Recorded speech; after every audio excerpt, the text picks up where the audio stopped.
Hello, everyone, and hello, Emmanuel Mocry, who is the director of the cultural development of the museum and of the National Library of France, Bibliothèque Nationale de France, that welcomes us today in this very beautiful venue within the Galerie Mazarin, within the Museum of the BNF.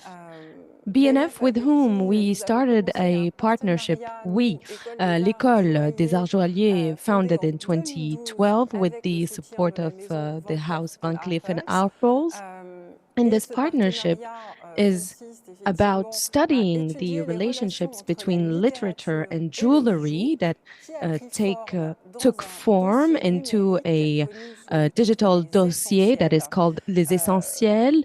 This dossier was built thanks to a research made by a young researcher, Charline Coupeau, who will intervene in a few moments, around the literature and jewels with three main approaches. The first approach about jewelry in literature, and then literature within jewelry, and then the meetings between jewelry and literature. So now I will give you the floor, but first I would like to underline what these two worlds have in common, because we have some writers that mentioned that jewelry is a form of language. Thank you for your introduction words. I'm very happy to welcome you in this very beautiful gallery of Mazarin within the Museum of the BNF. Here we have a decoration that was designed by the Prime Minister of Louis XIV, inspired by the Italian style. And here we have a journey within Roman styles, and this has been re-inaugurated within the framework of the inauguration of the museum. And this is a very special venue because we have all of the treasures of the museum, and it is very rich in terms of diversity of objects, of art of work of arts, and here they are presented within manuscripts, pictures, engravings, and all of this material that serves to build up this digital dossier that we developed with the École, where we explore this very vast theme of jewelry and literature. And this is made with the expertise of the teams, of both our teams. And within this dossier, we have an exploration of literature, but also a few of our collections where we explore the treasures that you can come and see within our website, bnfessentiel.fr, where we gather dossiers of podcasts, videos, and different themes, very complete, very diversified, where you have a great overview of this theme. We wish you a good conference and good proceedings. Thank you.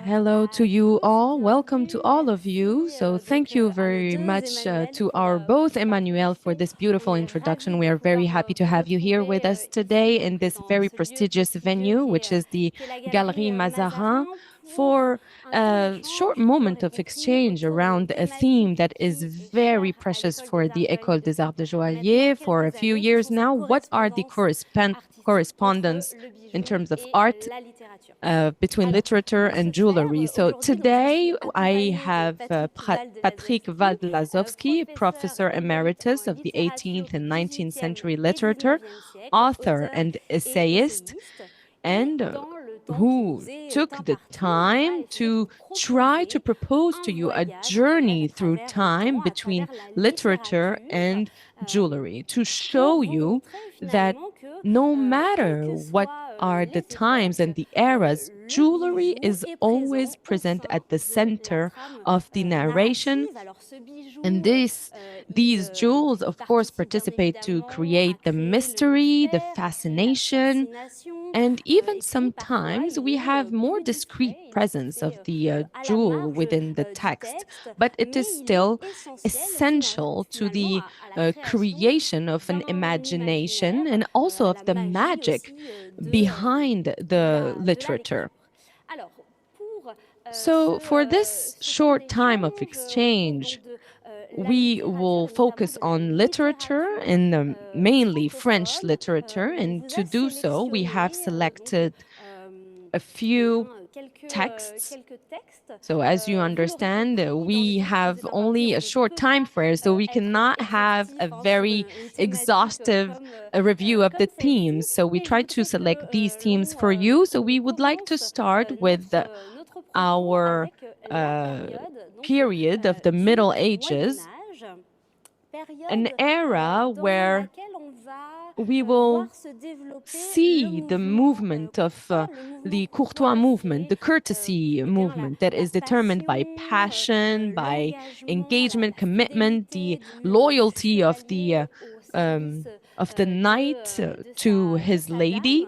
And during this period, we will see the development even further of the courtesy literature. And within this kind of literature, we will see the presence of jewelry, especially with the choice of one type of jewel that is the ring. Patrick, can you maybe tell us more about the example, a key example in the Middle Ages that is mostly present around this type of jewelry? So, as you just said, Charline, of course, the ring is much present in the chivalry works. And if you want to start this time journey, I would like to cite you an extract of Lancelot de la Charrette that was written in prose in 180 by Chrétien de Troyes. And here you will see the importance of the role of the ring. But the one I want to tell you about most wore a ring on his finger whose stone possessed such power that no enchantment could resist it when looked at it. So he put the ring before his eyes, stares at the stone, and says, "Lady, lady, God help me. I'm in dire need of your help, that you could help me." The lady in question was a fairy who had given him the ring and raised him as a child. He had absolute confidence in her that wherever he was, she would help him. But he sees her by her call and by the stone of the ring that there is no enchantment here, and he must recognize that they are locked up and imprisoned. Thank you, Patrick, for the sharing of this short extract. And by hearing the extract, I would like to ask you, why the ring? What is the role of the ring within the play in the narrative of Lancelot? Well, we have the narrative, but we also have the role of the ring within the medieval imagination, because whether this ring sacred or profane or luxurious in gold adorned or very modest, the social function of the ring is coupled with an effective and spiritual dimension. You have, for example, the ring as a sign of authority or magical power, as a sign of belonging to a family or a group. You have it as a sign of a literary adventure, as an alliance between the spouses, the people, the fiancés. So this story, if you want, is both the story of Middle Ages, but also of chivalry. So in Lancelot, we have two important rings, the magical ring that was given by the fairy that raised him and took him to the magical lake and taught him the values of courtesy. And in to compensate him, we gave him the magical ring. And you have also the magical ring in another uh, work that was given by Lady of Love, who is the Queen Guinevere, who offers him a ring as a token of love. And here we have a very passionate story because we have a bad fairy, the Morgan fairy, who will steal the ring from Lancelot and replace it with a fake ring and makes the queen wear the stolen ring as a proof of the knight's infidelity. And what is interesting here is the ambivalence between the images of a ring in this story. And what is interesting also is that we have Lancelot who will come back to court and who will compare his ring to the ring of Queen Guenièvre, because this is how they will see that they have been duped by the fairy Morgana. And we have the extract here that you can see here in the image as conserved in the National Museum of the Library of France. And we can see here that the artist wanted to mark the importance of the identification of the nature of rings that depends on the following of the story where the queen and Lancelot agree to get back together and then resume their union here, as you can see in the bedroom of the queen. And we see, as you can say, we have the importance of the bed in the image, as well as the symbol of the ring that will mark the reconciliation between the two lovers, knowing that in the medieval imagination, the knight doesn't consume his love with his lady of love, lady of heart. So we see that the ring is very important, such that it is the object of all temptation and interest. It's it's very present in terms of narratives.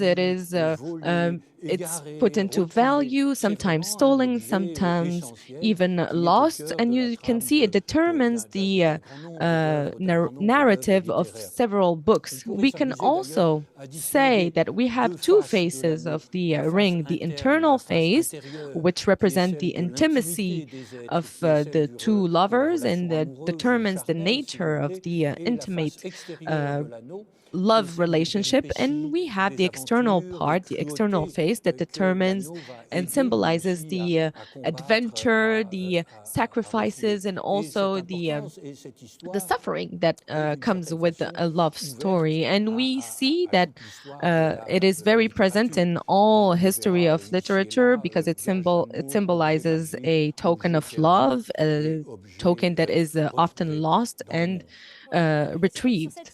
And under this theme, we see that it is a jewel that mentions the love encounter or the love union.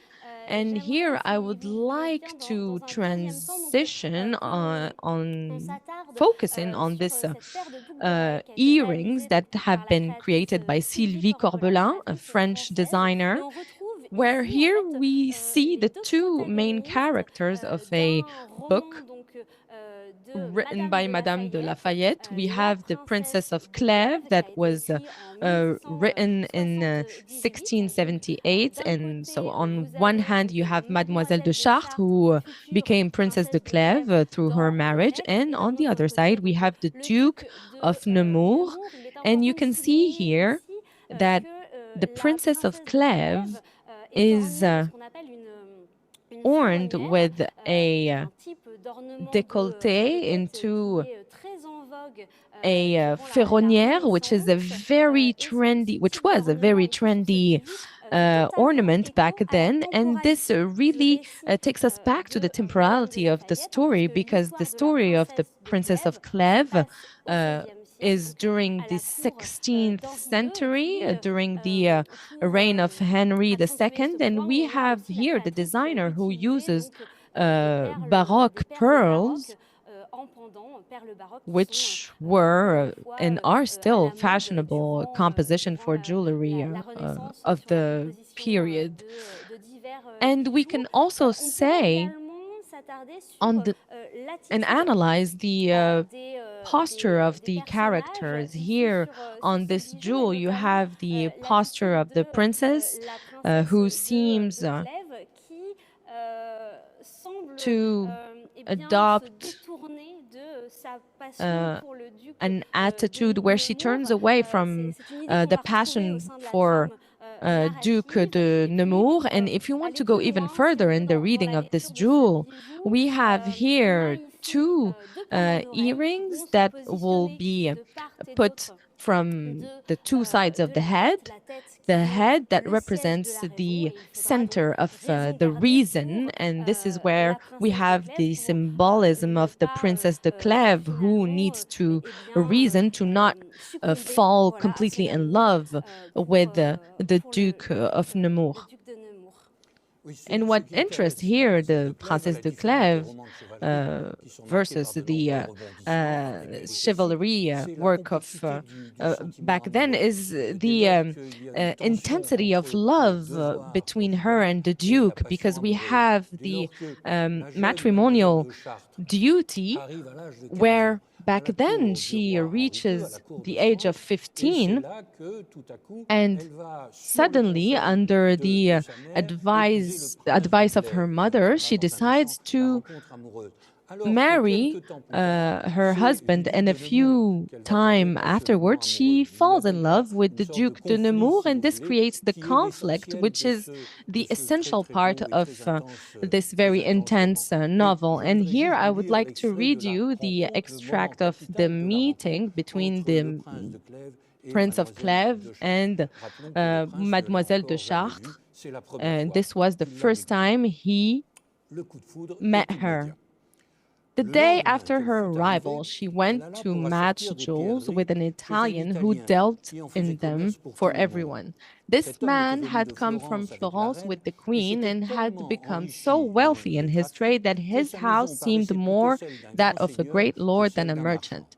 While she was there, the Prince of Cleves arrived. He was so surprised by her beauty that he couldn't hide his surprise. And Mademoiselle de Chartres couldn't help blushing at the astonishment she had given him. And therefore, Monsieur de Cleves looked at her with admiration and felt an extraordinary passion for her. Thank you for this second reading. And by listening to it, I would like to understand a comparison by putting face to face the character of Mademoiselle de Cleves that is presented in a sort of jewelry box. Yes, absolutely. The setting of this encounter is a key venue, because it is a place that really represents the motive of brilliance, because this motive is very important back then in the classical era, particularly in the court of Louis XIV, Louis XIV. And we have the brilliance, the sumptuous festivities, clothes, finery, and even the brilliance of military and political actions. And therefore, in order to give a greater brilliance layer to the court, he decided to launch a tournament where a splinter from the Earl of Montgomery, a broken spear, will lodge in one of his eyes and cause his death. So we have this motive that is very present in the book, and that explains, of course, that Mademoiselle de Chartres shines as a jewel among jewels that captivates the eye. And to this, we add also the fact that the queen, the mother queen, Catherine de Medicis, who had the Italian jewelry back then and was very famous for that. And this is the particularity of the 16th and 17th century, where we have Italian jewelers who enjoyed royal privileges in France. And this is also the case of House of Melerio, which arrived in France at the very beginning of the 16th century, just after the Italian Wars. And in 1613, we have this house received an exceptional royal privilege from Marie de Médicis, who uh, who is the mother of Louis XIII, who assures to this house of Melerio, the family Melerio, their protection and also the right to trade in Paris and the whole French country to trade their precious objects.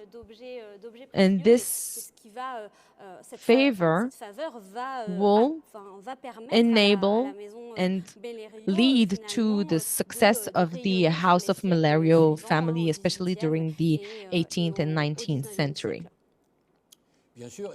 Yes, and because we have this exchange with Italy, we should recall that 1 century before, the Pléiade will import and impose the sonnet as a political form that will be the dominant form of French poetry in the whole history of French literature. So with the sonnet, the sonetto, which will become a essential gem in the literary world. And under this theme of Pléiade, we can focus on the reading of the poetry of Rémi Belleau, the poetry called Amour et Nouveaux Échanges of the Precious Stones. Here we have the representation of the brilliance and the sumptuousness of jewelry, and also it's linked to the particularities of the French language, where we have the description of gemstones. And in the poetry of Belleau, we have this notion of profusion and luxurious enumeration, which is not a characteristic of, or at least back then, of the poets of Pléiade, where we find the same representation in other genres of theaters and also in other types of essays. And yes, even because you mention this kind of literature with the enumeration, with the listing of characteristics that is dynamic and rhythmic, here we enter to the origins of literature texts in several civilizations. And it could be also more interesting to find this principle of listing and the principle of brilliance through catalogs that will be developed in the 18th century, which will be recreated and rethought during the 18th century, particularly by Edmé François Gersin, where you have the catalogue raisonné of jewelry, porcelain, bronzes, lacquers, from the estate of Mr. Engrand, Viscount of Fontpérus. And the idea was to list a catalogue of all pieces and objects that constitute at the end a poetry and a poem. And here I would like to read you a poem. You have an emerald paints itself in verdant mood, ruby red with flaming zinc. We have also another ring that is characterized by diamonds. We have a hyacinthe in a ring, and this continues in several pages. We can also think about these poems that were written by André Breton that will talk about this kind of poems. And here in particular, we have this style in Gersin. And with Gersin, we see that we have a big dealer in the era of lights, where we have the catalogs of research, and especially with the work of Guillaume Glorieux, where we have the importance of this player on the market of arts. Gersin was someone who would use trade strategies that were quite audacious, like bid sellings, and also by putting in place the catalogue raisonné, which was a completely new genre. The catalogue raisonné is a tool of instruction because we will find a lot of information, such as the biography of artists, techniques, materials, and also the attribution of objects that were sold. And within this catalogue raisonné, we can find this idea of profusion, of enumeration, of listing, especially when it's about a list of jewels that were put into sales. And yes, so here we have something that is very modern, especially that in these catalogs, we can have sometimes where we have exceptional pieces that stand out.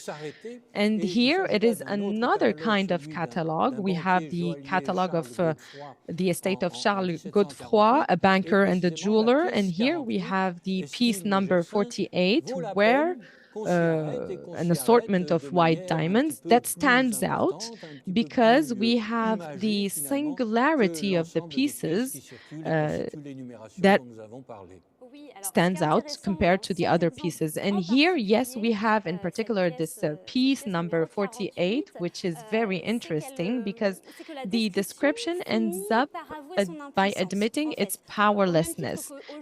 Today, we admit that we will photograph the jewels, whereas Gersain will draw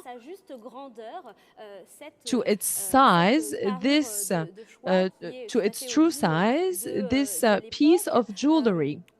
And as you can see in the description, we can see that this diamond set are engraved by the à l'indienne with the Indian technique.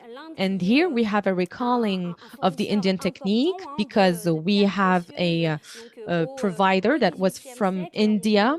And back then, this also represents the importance of the travels and journeys that the merchant used to do back then to India to go until the court of the Mongol and would trade and find precious stones and bring them back to the court in Europe. And yes, we have this important role of this merchant back then. But you also mentioned Tavernier's travels, which is a whole world of discoveries, of exploration and trials that calls us back to the adventure. And if you may, not by rediscovering the Indias of Tavernier, but rather focus on the United Kingdom. England, where the knight D'Artagnan, who goes after the queen. And yes, maybe we can focus on this classic of the 19th century literature, and particularly on one of the main characters of the history of the Three Musketeers, who is Anne of Austria, who here is painted by Rubens. As you can see, she wears an ensemble of diamonds and pearls.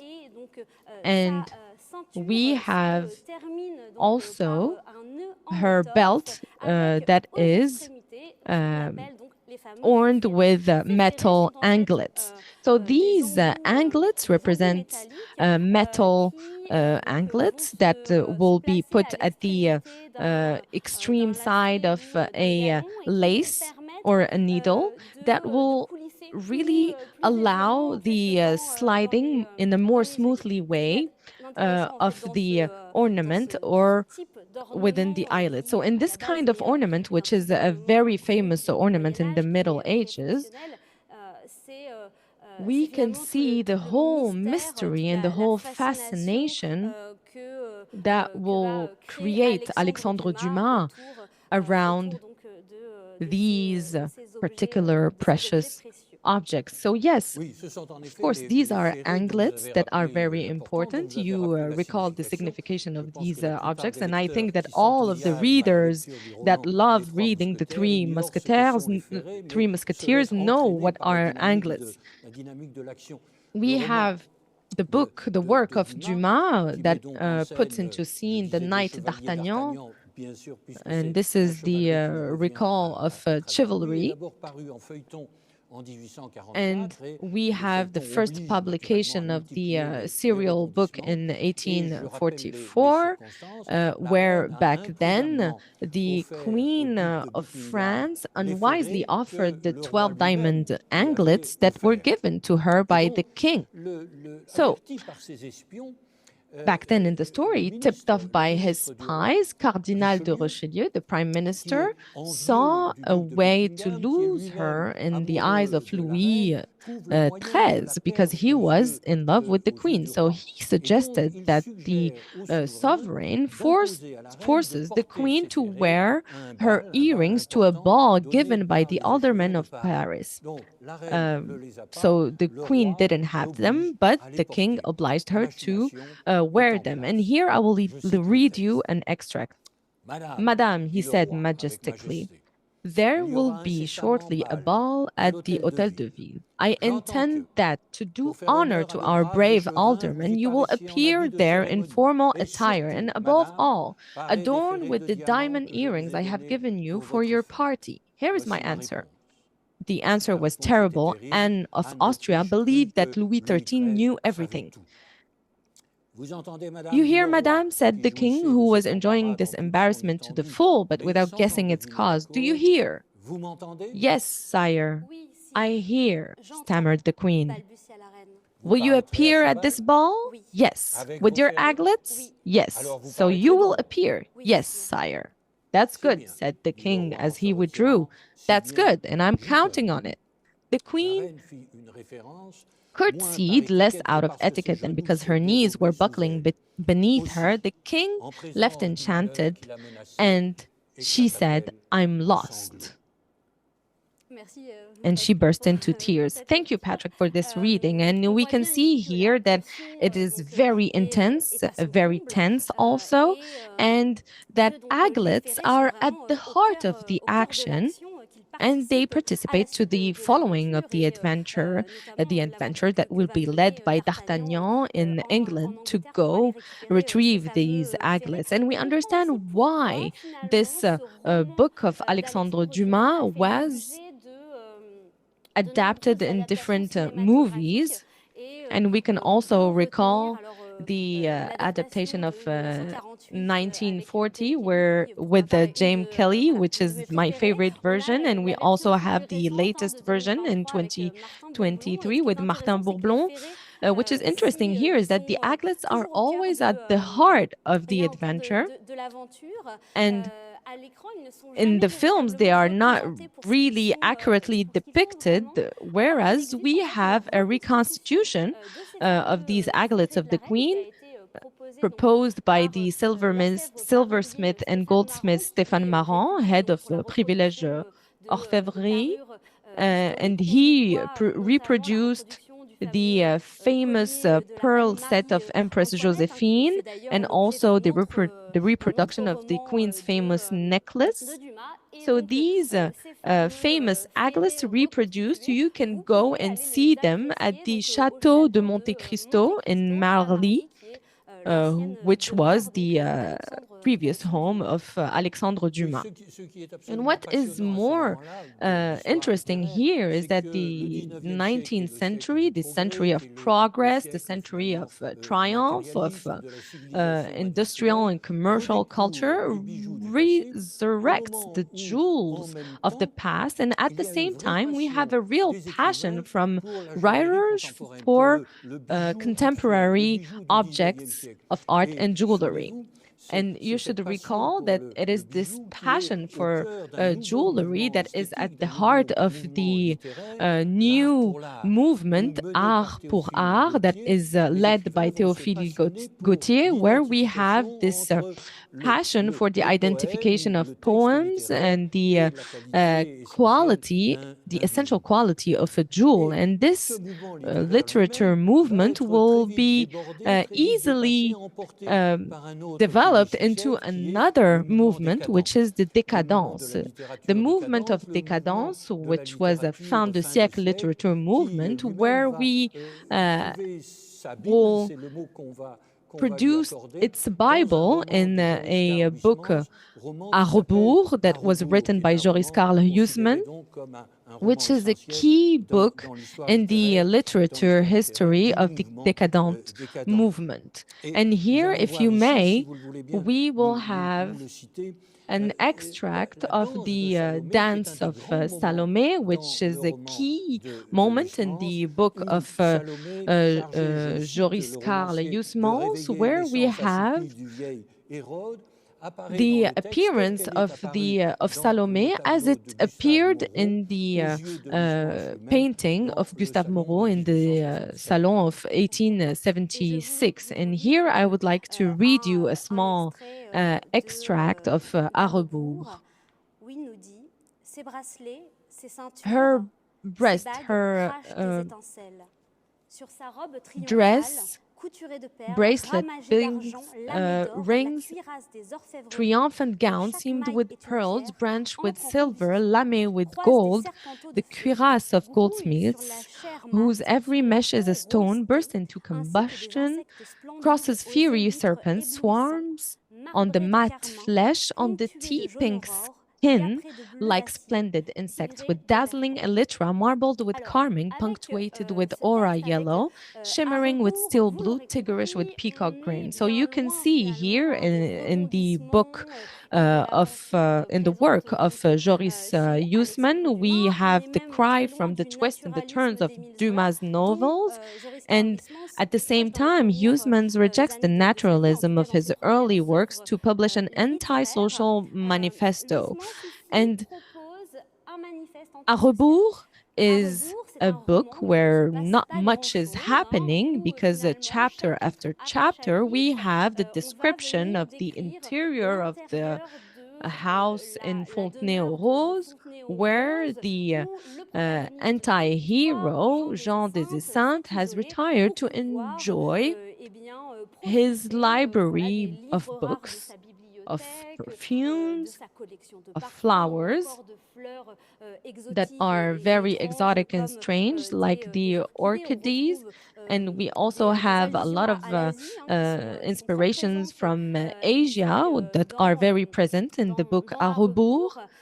And if you want to recall this extract that we shared with you, where we have this famous dance of Salome that is rich by gemstones, we have other mentions in the literature that we will find in other works of the 19th century.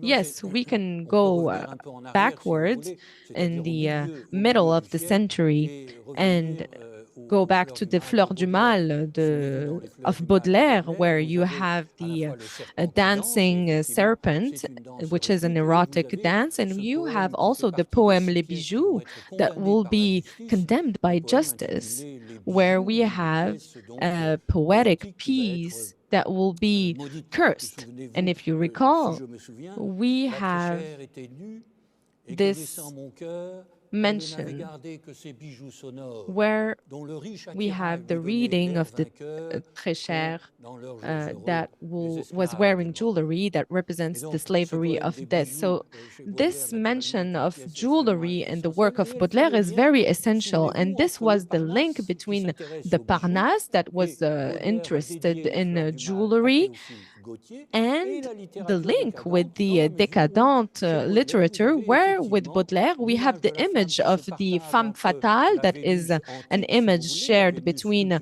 the image of Venus and the woman that is dangerous, which is the femme fatale, a very attractive woman that is very seducing, but at the same time has this maleficent aspect to her.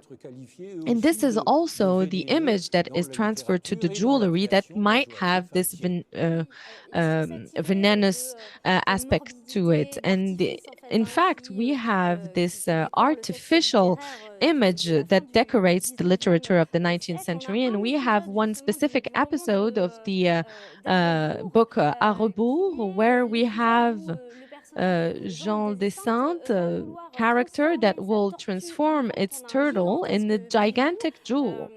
And therefore, to do so, he will orn the the animal with different gemstones according to this drawing of Japanese flowers.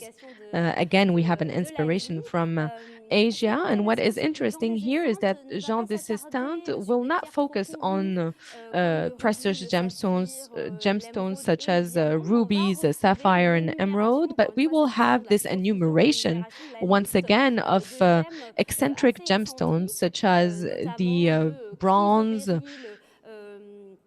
the rubellite, the periotes, topaz, and amethyst. And anyway, this turtle ends up dying under the weight, the very heavy weight of these precious stones, such as Jean Baptiste, who will die after the dance of Salome.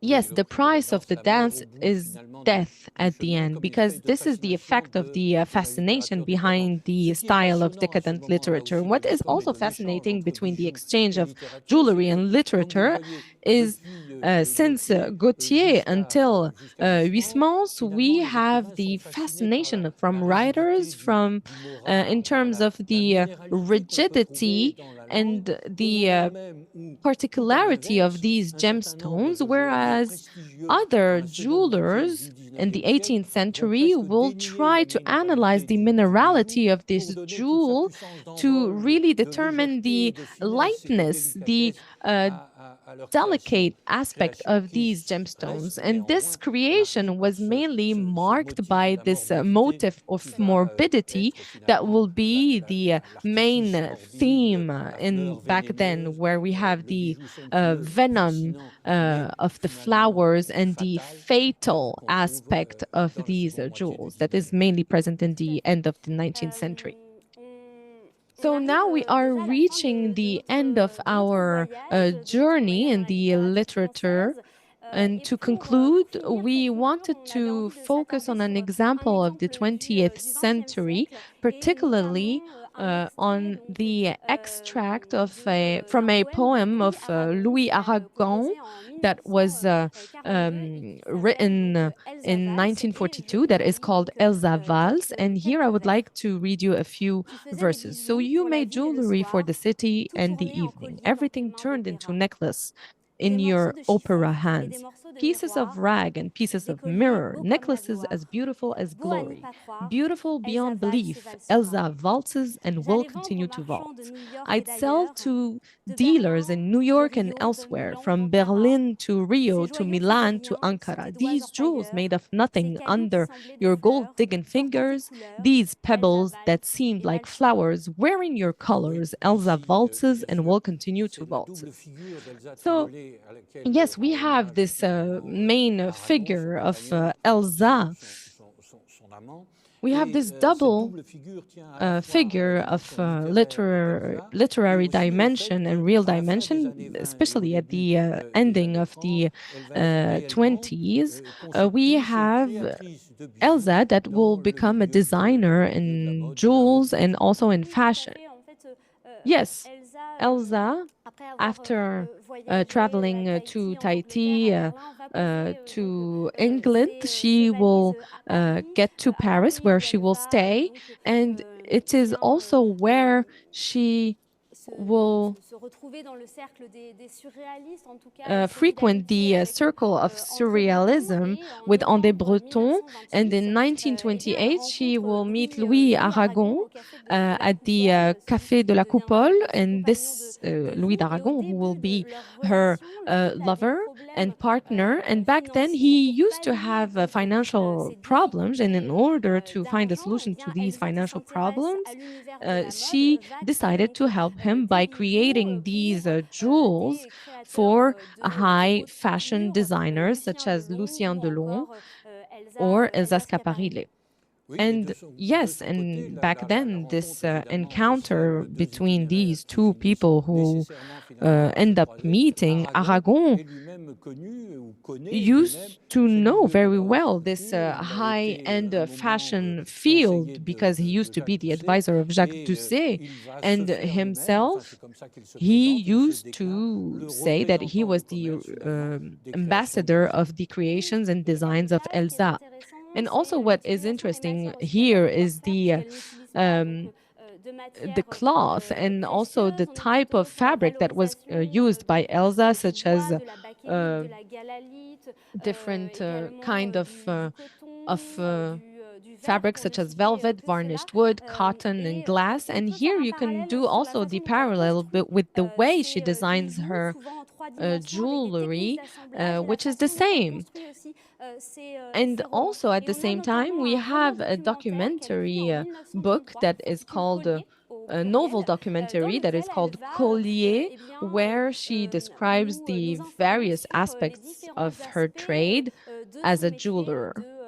And here you have two images where you have Elsa Triolet that is wearing this brooch and rose motif, and we have the flower image that was very present back then in the extract that we just read to you.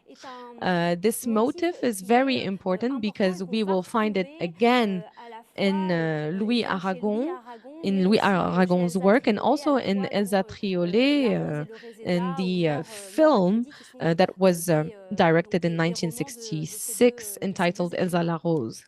And here, the rose is a very strong image to conclude our journey, because back then in the chivalry literature, you have the rose that was a key image in the Middle Ages. And we reach this designation that will characterize Elsa to the point where Agnès Varda will dedicate a short film to her that will be called Elsa la Rose. So yes, we have roses in the text, roses in the jewelry, and we wanted to conclude on this image of Elsa Triolet that really incarnates here the artistic correspondences between these two universes. And we will also conclude with another motive that is very important here, that illustrates these correspondence and these artistic resonances, that is the motive of the feather. The feather is a magnificent symbol, because ever since the Middle Ages until the forefathers of the church, until Balzac, until Baudelaire, until Zola, we will always have the representation of the writer as the one who holds the feather. And when we are a writer, we are a woman or a man of feather. And here we have, in addition to the rose, we have this magnificent image of the feather as a way of writing that is taken from the bird. And we have also the representation of several metallic feathers that will be a key object in the 18th century. So on the left side, we have this key object that really represents the development of metallic feathers. And on the right side, you have the clip panache that was created by Van Cleef and Arpels, that is inspired by the Grimm collection counts. And we have this particular jewelry technicity with the use of diamonds and glass. So we have these both technicities in terms of writing, in terms of jewelry design, where we try to build a whole style. So we have these parallels in terms of motives and aspects that can be always developed between the correspondences of jewelry and literature. Unfortunately, we do not have enough time. And before answering your questions, we will share with you the upcoming conference that will take place at the Guimet Museum, the National Asian Art Museum, where we have a conference that will focus on gold under the Ming era, and we will represent the beauties of imperial China between the 14th and 17th century. And I will also take this opportunity to tell you that we will have a very beautiful catalog that will be presented after this exposition, where we will have a research made by Pierre Rivet that focuses on the feminine image under the Ming Dynasty. And he makes the link between their presence of these objects and the literature under the correspondence of this work with the Chinese literature. So we have again this image and link between these two areas. Of course, today we talked about the French literature, but this topic will also take you in another journey through China and another culture. And you will also be able to find different news and activities of the school and different campuses on the website of the school. And now I will see if we have any questions from our dear participants.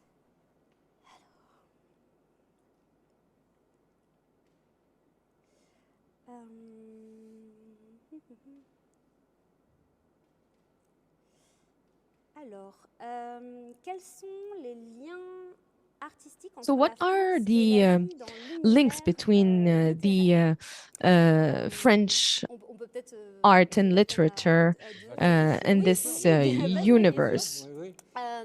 So we try to mention some concepts about Asia, but as a historian, when I think about the exchanges between France and Asia, and particularly in the second part of the 19th century, where we have the Meiji government, we have Japan that opens to other countries such as France and the United and England, and we have the presence of Japan and Japanese objects in different exhibitions, universal exhibitions that will enable the development of the Japanism. The Japanism that is the whole fascination that Europeans will develop for anything that comes from Japan, all of the objects. And this will have an impact on the artistic field in different arts, such as decorative arts and literature. Yes, from a literature point of view, of course, we have, before talking about Japan, we have China, and we also have India, and we have the novels of missionaries that will have a key role to really represent the cultures of different countries that they visit. To get back to Japan in literature, of course, you have poems from Judith Gautier, you have novels from Pierre Rutier. We have also a publication from Edmond de Goncourt after the death of his brother Jules. He will publish in 1881 a catalog that comes from an estate of an artist, and within this catalog we have a precise description of all art objects that have been gathered by the artist and himself and his brother, and also other kinds of objects that come from Japan that were bought in France with the development of trade, with the development also of universal exhibitions. And if you recall, we also talked about Harbour that was focusing on the estate of an artist. And here we have a real catalog that has the representation of these objects, and the same representation is in the novel of Misport. Of course, we don't have enough time to talk all about these themes, but in terms of paintings, we have Zola. If you recall, we have the painting of Zola by Manet, where we have the key references of Japan that are quite numerous. And we should also talk about Puccini and Madame Butterfly. And yes, just to come back to our topic today, we have the link between jewels and literature. In the 19th century, we have Robert de Montesquieu, who is an aesthetic dandy of La Belle Époque and inspired himself the character of Jeanne de Saint to Carl Bismont. And Robert de Montesquieu writes in 1910 a poem that is dedicated to the great jeweler Henri Weber. And in this poem of 1910, Robert de Montesquieu mentions passion, the passion of Henri Weber for Japan, because Henri Weber used to be a very famous, a very big jeweler, a historian of jewelry as well, and a very big, famous art critique. But at the same time, a great collectioner of Japanese objects such as the tsuba and the Japanese engravings that will be exposed in different museums. And he also was the chairman of the association of the Society of Lovers of Japanese Art. So we have all of these mentions of jewelers back then that had this great passion for Japan. And we also have another jeweler that brought from Japan the artists in order to try to understand the techniques of dorure, of Japanese techniques. And also we have this inspiration to the Japanese iconography of some motives that we will find until today in some designs that are marked by this Japanese inspiration and that come from the 19th century. So we try to be very concise on the question. We maybe can take another question that is very short. Okay.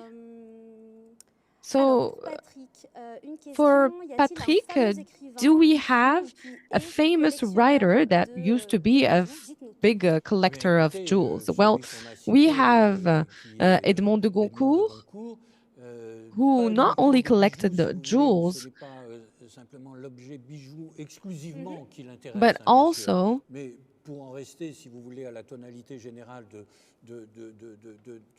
in accordance to our discussion today, this is the name that we need to keep in mind, because he used to collect different precious objects, who himself was able to gather. More than jewels, we also had Asian objects that come from different universes that could be considered as jewels. Thank you very much. We hope that you have enjoyed our short time together. We had this great pleasure to share with you one of the sides of these famous correspondences between literature and jewelry. And we wish to see you very soon for other readings. Thank you very much for following us.